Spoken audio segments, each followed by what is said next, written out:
I hit this issue today and here is the quick fix that solved it.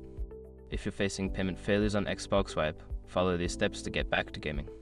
Step 1. Check your payment method. Ensure that the payment method linked to your account is valid and has sufficient funds.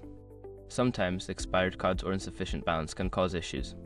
Step 2. Clear browser cache. Clearing your browser's cache can help resolve any temporary glitches. Go to your browser settings and find the option to clear browsing data. Step 3. Disable browser extensions. Some browser extensions can interfere with payment processing.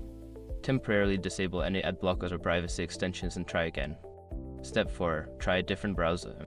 If the issue persists, switch to a different browser. Sometimes, certain browsers may have compatibility issues with payment processing on Xbox Web.